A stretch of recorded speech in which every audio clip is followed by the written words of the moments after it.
ありえない。妄想でお金も恋も引き寄せる。妄想の法則で全部叶います。2015年の春です。私はある男性から突然こんな話を聞きました。なんかさ、宇宙の法則っていうのがあるんだって。突然何を言い出すのだ、この人は。宇宙やら何やら知りませんが、私は宇宙も昆虫も荒い宙も興味がありません。スピリチュアル的な力も全くありません。何も見えませんし、聞こえません。頭で思ったことは全部現実になるし、願ったことは叶っていくんだって。だからお金とかどんどん欲しいって思った方がいいんだって。それを聞いた私は、こともあろうにこんな風に答えてしまうのです。でも私、お金いらないよ。健康ならそれでいいもん。引き寄せの法則全否定。そしてその1ヶ月ほど後でしょうか。私は奥平亜美さんの著書、引き寄せの実践トレーニングに偶然出会います。男性から聞いた宇宙の法則のことなどすっかり忘れていたし、スピリチュアルや自己啓発に全く興味がなかった私が、なぜこのタイミングでアミーさんのこの本を手に取ったのかは今でも不思議です。そして本を読み終えた私はこう思ったのです。引き寄せの法則ってあると。そう言われれば今まで自分の思った通りの現実になっているじゃないか。うまくいったこともうまくいかなかったこともすべて。引き寄せの法則とは、自分が意識を向けているもの、自分が感じていることと同じもの、または似たものが自分のもとに引き寄せられてくるという法則です。意識を向けているもの、自分が感じていることが自分の波動を作り出します。波動とは、誰もが発している目には見えないエネルギーのようなもの。近くにいる人がニコニコしていると自分まで優しい気持ちになったり、口に出さなくてもあの人なんだか怒っているなと感じたり、逆に人がイライラしていると自分にまでイライラが伝染することがありますよね。誰もが常に波動を発していて、その波動に共鳴して、その波動と似たような現実や出来事を呼び寄せるのが引き寄せの法則なのです。だったら幸せになりたければ自分が幸せになれるものや手段を探せばいいんです。何かや誰かが自分を幸せにしてくれるのを待つのではなくて、先に自分の力で今幸せになる。幸せという感情を先取りするのです。そうすればまた、ああ幸せと感じられるような現実がちゃんとやってきます。本当ですよ。そう簡単に言うけど、今幸せになるってどうしたらいいの？そんな声も聞こえてきますね。そこで妄想なのですよ。私はご飯を作っている時も食べている時も、外を歩いている時もテレビを見ている時も勝手に妄想しています。どんな妄想をしているの？と尋ねられれば、好きな場所に旅行に行っている妄想、有名人と無夫婦な妄想、宝くじが当たった妄想、ブログにたくさんの方がコメントをくれる妄想など様々です。共通しているのは自分が楽しくなる妄想だということ。妄想しながらいつもニヤニヤニヤニヤしています。楽しくない妄想など意味がないのです。妄想するのはただ今自分が幸せな気分になるため。願いを叶えるために妄想するのではなく、今幸せを感じるために妄想するのです。では、私が妄想しながらニヤニヤすることによって何を叶えてきたのか。まず、恋はすべて叶ってきました。好きになった人に自分のことを好きになってもらう。これはとても幸せな恋の形ですが、私はすべてそうなってきました。自慢かと怒られそうですが、これは自分でも不思議な、だけど引き寄せの法則を知った今なら納得できる事実なのです。他にもディズニーランドや温泉旅行、沖縄旅行など行きたいと思った場所に次々と行ける。臨時収入が舞い込んでくる。鏡を見るのが嫌だったほどのニキビが改善した。雲の上の存在だと思っていたブログランキング上位に入ることができた。そしてこれはなかなか難しいかなと思っていた私の願い。それが本の出版でした。こんなに大きな夢以外にも日常のささやかな出来事にも妄想は威力を発揮します。例えば、今日の夕ご飯おいしく作りたいなと思った時は、夕ご飯をおいしく作れて喜んでいる私を妄想する。探し物がある時は、ないないとパニックになりながら探すのではなくて、探し物を見つけてほっとしている私を妄想します。すると本当にその通りの現実になるんです。妄想の法則では、一生懸命ちゃんとしないのが鉄則です。特に何かを頑張ったり努力するのではなく、一生懸命ちゃんとしないで妄想しながら毎日ニヤニヤ過ごす。これで願いは叶います。あなたが本当にお金が十分にあって好きなことだけをして過ごして、自分が好きなものを何でも変えて行きたいところはどこにでも行けて、優しい人ばかりに囲まれ、大好きな人から愛されて笑顔が絶えない生活を望むのなら、そんな生活をどうぞ妄想してください。願いが叶う前からもう願いが叶った状態になると、現実もその通りになっていくのが宇宙の法則です。仮に今、現実が全く違うものであっても問題ありません。今のうまくいかない現実は仮の姿。お金がない生活も一人で寂しい生活も、そんなことを望んでいないくせに、自分はこういう人生なんだと今まで勝手に思い込んでしまっていたから今体験しているだけ。この先もずっとお金がなくて一人の生活だなんていう保証はどこにもないのです。そう決めてしまっているのは自分の心だけ。未来なんていくらでも自分次第で変えられるのですから。今の現実はお金がなくても口座に6億円がある人として生活し、あれも買えるしどこにでも行ける。何でもできる。幸せだなぁと感じながら暮らす。今の現実は一人でも大好きな人に愛されている幸せを感じながら暮らすのです。そんなバカなことできるわけがない。よくぞ言ってくれました。そうです。一生懸命ちゃんとしないでちょっとアホになるのです。ちょっとアホになることは引き寄せにおいて必須です。ちょっとアホになった人から幸せになると言っても過言ではありません。幸せはすぐそこにあります。お金も道具も何も必要ありません。必要なものは今幸せを感じる心。妄想をして幸せな気分でいたら現実が追いついてきます。私の体験から妄想以上に素晴らしい現実がやってくることもしょっちゅうなのです。妄想の法則は妄想することによってすでに願いが叶った状態になる。好きと幸せを感じる。この2つの状態を経験することでスルスルと幸せな現実を呼び寄せていきます。妄想が苦手な方もちゃんと方法はありますのでどうぞ安心を。願いを叶えられない人なんていないのです。さあ、今すぐ妄想の世界に旅立ちましょう。こんにちは。ハピケンことハッピー研究所のショウです。今回はありえない妄想でお金も恋も引き寄せるという本をご紹介します。著者はアメブロ公式ブロガーで作家のカズミンさん。もともとスピリチュアルや自己啓発とは全く縁のない生活を送っていたカズミンさんですが、奥平アミーさんの著書に出会い、引き寄せ、潜在意識の世界に足を踏み入れると、自分自身も無意識のうちに引き寄せの法則を使って様々な成功を収めていかれます。彼女がいろいろなものを引き寄せた方法、それが妄想なんです。本チャンネルでもカズミンさんの妄想関連の本をたくさん紹介させていただいているのですが、どれも本当に面白いし分かりやすい。笑いながらいつの間にか引き寄せの本質が身についているようないい軽さがある本ばかりなんですよね。今回紹介するこの本もカズミン節が炸裂する相当面白くて相当引き寄せ力が上がる一冊ですよ。本動画では本書のこの雰囲気をほんの少しだけご紹介したいと思いますので、ぜひ最後までご覧になってくださいね。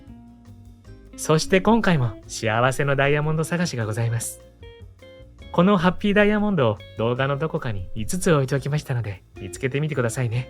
見つけたら小さな幸せゲットですからね。それでは続きをどうぞ。ハッピー研究所では幸せになるためのいろいろなノウハウをご紹介しています。チャンネル登録して一緒にハッピーを作っていきましょう。お金を引き寄せる。まずはお金。もちろん誰でも欲しいですよね。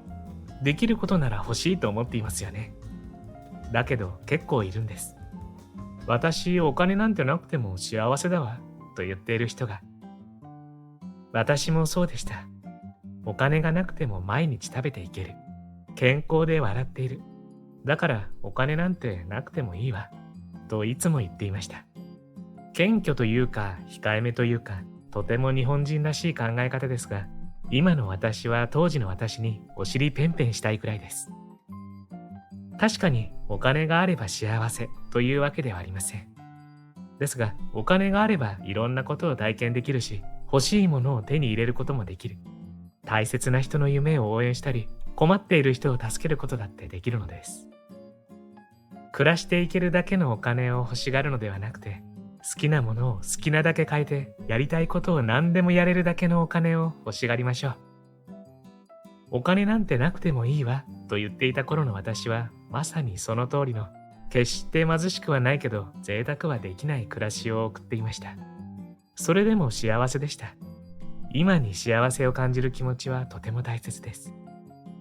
私が間違えていたのは、お金なんてなくていいわとわざわざ思っていた部分。今も幸せだけど、お金があったらもっと幸せなんじゃない？それでいいのです。遠慮なんてしないで、宇宙にはどんどん欲しいとオーダーしましょう。あなたがお金持ちになったからといって誰かが貧しくなるわけではありません。豊かさは誰かから奪うものではありません。豊かさは空気と同じ。宇宙には無限の富があるらしいですよ。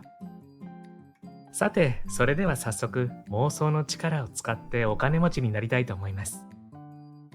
願いを叶えるには、願いが叶う前からすでにその状態になるのでしたね。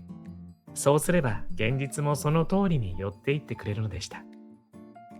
お金持ちになるには、もうすでにお金持ちになっている人として生活することです。うわー、簡単。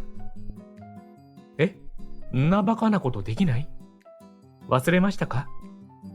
ちょっとアホになるんですよ。大丈夫、すぐなれる。気づいたら、あれ？私お金持ちな人になりきって生活してる。そしていつの間にか本当にお金持ちになっている。という風になりますから。まずあなたの中にある幸せなお金持ちをイメージしてみてください。幸せそうなお金持ちですよ。さあ、目を閉じて。幸せなお金持ち。どんなイメージが出てきましたか？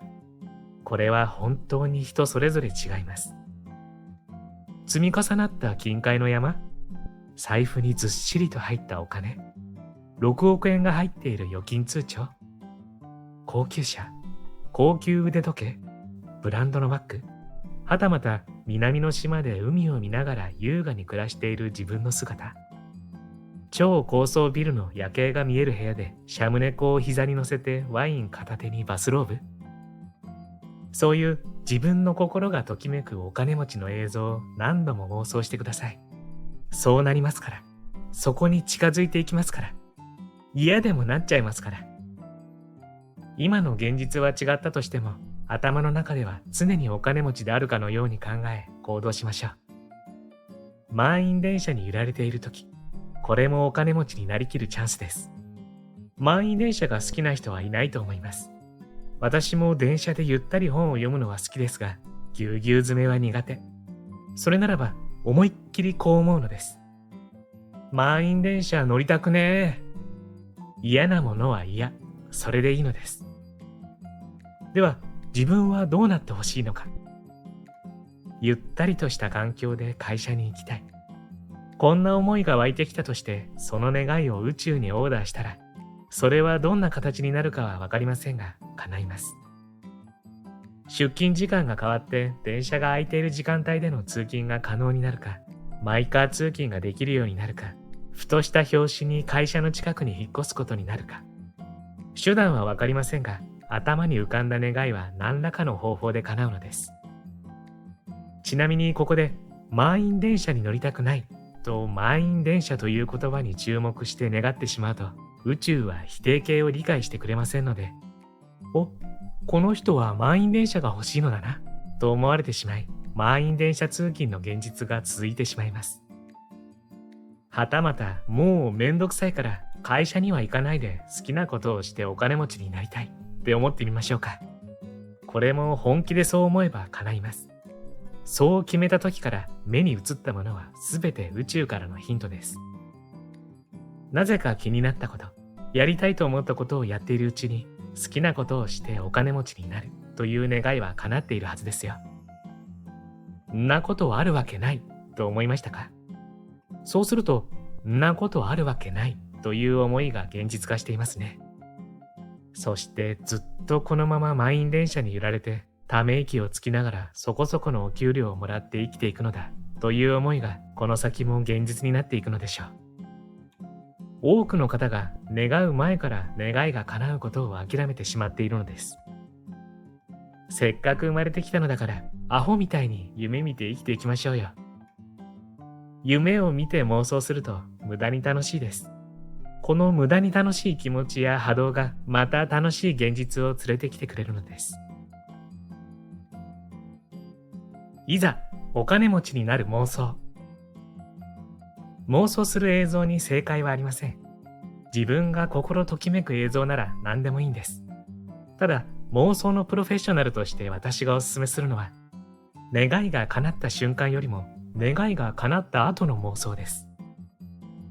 例えば宝くじが当たった瞬間の妄想よりも、もうすでに口座に6億円が入っている妄想。100万円の臨時収入がやってきた瞬間の妄想よりも、好きなものを買ったり行きたいところに行っている妄想。常に自分の元にはお金があるという妄想をお勧めします。お金が入ってきて喜んでいる瞬間だけを妄想していると、妄想は現実になりますから、ちゃんと叶ってお金は入ってきます。ですがその後、そのお金が予期せぬ出費で泡のように消えてしまったりするのでは意味がないのです。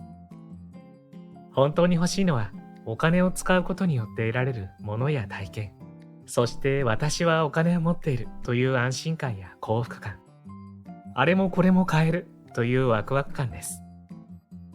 一時的な喜びではなくて、常に豊かさを感じ、幸せに満ち溢れていて、安心感に包まれている日々を妄想しましょう。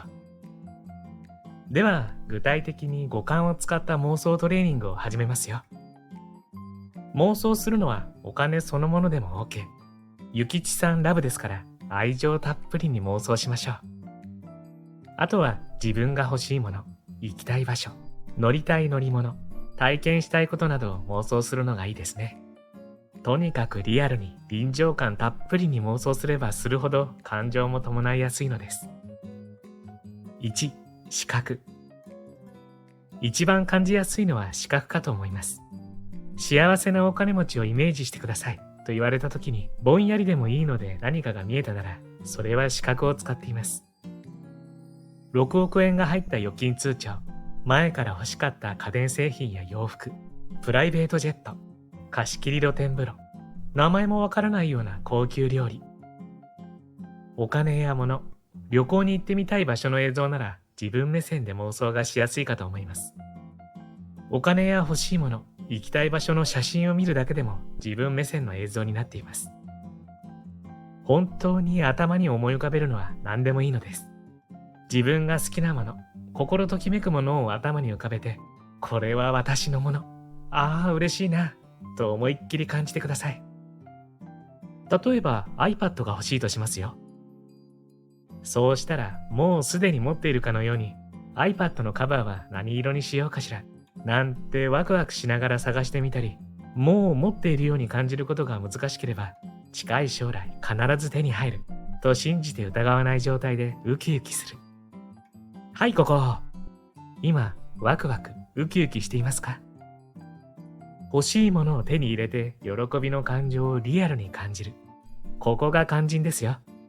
ただ欲しいものを思い浮かべるだけではなくて、大事なのは感情。持っていない今に意識を向けるのではなく、手に入れた少し先の未来に意識を向ける。そして恥ずかしがらないで、思う存分ニヤニヤするのです。2、聴覚。叶えたい出来事が旅行などの場合には、音は思い浮かびやすいですね。飛行機が飛び立つ音や南の島の波の音。遊園地でアトラクションに乗っている人々のキャーという声。私は温泉旅行が好きなので、温泉でお湯がサラサラと流れる音。そしてチャプンと水が落ちる音。ザーッと水が流れる音を妄想することが多いです。はい、ここ。今、どんな音が聞こえますか？自分が行きたい場所でどんな音が聞こえるか、思いを馳せてくださいね。そうしただけで意識はそちらに向いています。まるで本当にそこにいるかのように潜在意識が感じるのです。3、嗅覚。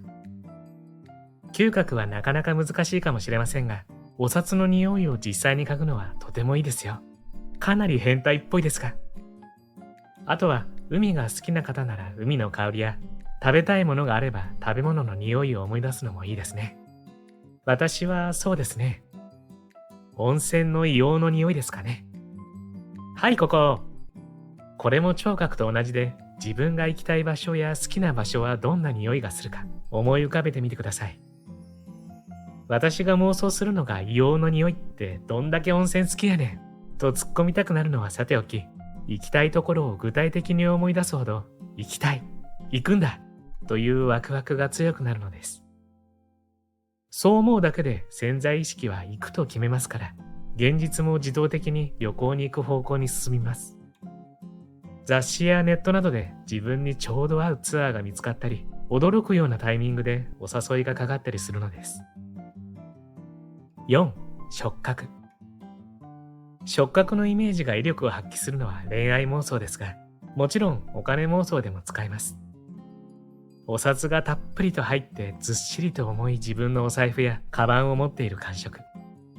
欲しいものを手に入れて、それを自分が当たり前のように持っている、または使っている感覚。私はずっと MacBook Air が欲しかったんです。自分の目線の先に MacBook Air をイメージし、傍らには紅茶なんて置きながら当たり前のようにカタカタ文字を打っているところを妄想して、私ってば素敵とうっとりニヤニヤしていました。はい、ここ。そして今、妄想通りに MacBook Air でこの原稿を書いていますよ。5、味覚。味覚はやはり食べたいものがあるときですね。食べたいものが目の前にあるとイメージします。ここでまず視覚も使っていますね。そして次はそれを口に入れて美味しいと感じます。はい、ここ。味をはっきり感じようとしなくても構いません。大事なのは感情。味を知っている食べ物ならその味を思い出せば美味しい、嬉しいという感情が伴いやすいですね。味を知らない食べ物でも美味しいと喜んでいる自分を思い浮かべることができれば大成功です。いろいろ書きましたが、これら5つ全部を使って妄想してくださいというわけではありません。あくまでも無理はしないのが妄想の法則でのたしなみ。五感すべてで感じようと頑張る必要は全くなくて、感じるのは視覚だけでもいいし、聴覚だけでも触覚だけでも OK。大事なのは妄想の中身ではなく、あくまで感情です。あるを見つめる。それでは頭の中でお金持ちになりきってお金があると思ってみましょう。頭の中は自由ですからね。今あなたの財布の中に10円しかありません。銀行口座にもありません。隠し金庫もありません。あなたの気持ちはどん底、お先真っ暗です。それでも私にはお金がある。私はお金持ちだぞと思うんです。さあ、なんて無理ですよね。思えないのに思う必要はないんです。それって無理しちゃってますから。無理をするっていう言葉は妄想の法則にはありません。無理はしないで少しでも自分がホッとする考えを選びます。お金はないけど2日はしのげる食料があるなとか、いらないお洋服でも売ってみようかななんていうアイデアも生まれて、そこからお料理が上手になったり、それをきっかけにオークションの達人になるかもしれません。